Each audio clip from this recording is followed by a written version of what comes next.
John Moxley and Cope is midway through the show in the street fight, and Moxley is entering from outside. Looked very chilly outside, and he's jumped by Cope, and we are going right into things. The bell rings while they are outside fighting in a production truck, and they end up making their way into the arena, and here we introduce weapons. And I will just say this, like, Adam Copeland, this guy matched Moxley, like, beat for beat throughout. This guy at 51 is...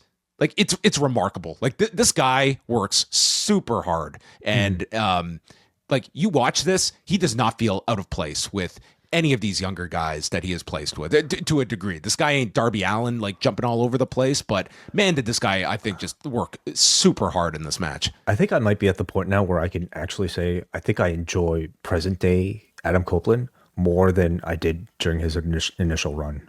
I mean, physically, I think he's still like quite incredible. Again, for even like not knowing his age, I think the guy like works really well.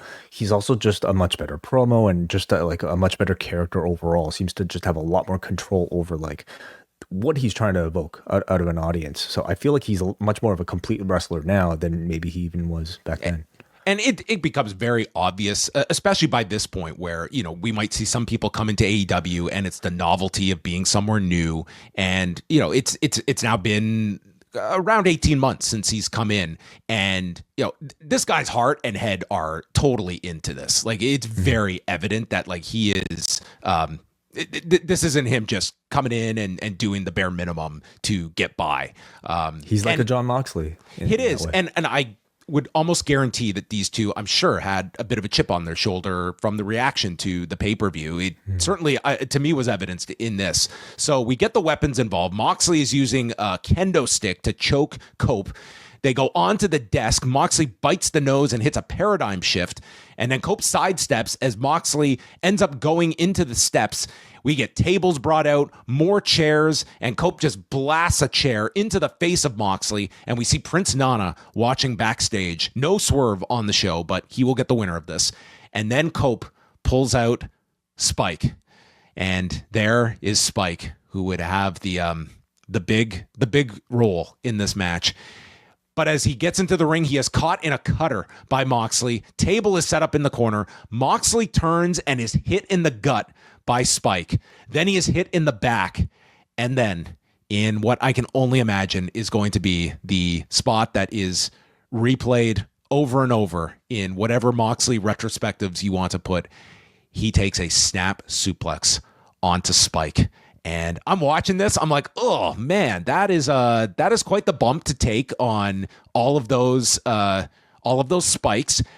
And Moxley gets up, and as he gets to his feet, I'm like, wait a minute, Spike is levitating, and then you realize all of these spikes are embedded in John Moxley's back, and the whole crowd is just aghast. I cannot remember too many reactions like this for an AEW show. And he gets up. Hold on a second. What did you not watch the pay-per-view a week ago?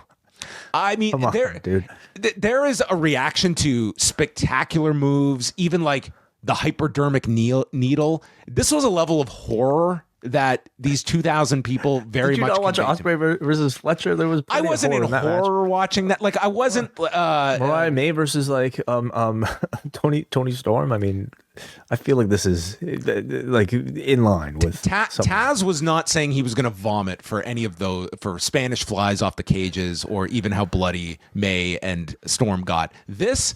Taz just openly said, "I think I'm going to vomit," and I thought he was being very legit here.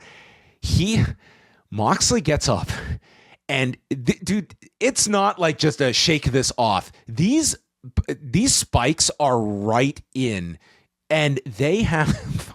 Dude, I can't even believe this. All of a sudden, Wheeler Yuta comes in, and he takes out Cope with a Busaiku knee, and Yuta goes to pull Spike out of his back, and the skin is ripping. It's coming out. Paul Turner goes to Yuta. He's like, let me try this. And Yuta cannot get this out of his back. Jon Moxley, God knows what the hell this guy was thinking or feeling at this moment. If ever there was a need for a picture-in-picture, it was for Renee in the back at this moment. Forget Moxley. I wanted to see Renee's reaction. Paul Turner somehow yanked this weapon out of Jon Moxley's back. This was insane. This was utterly insane.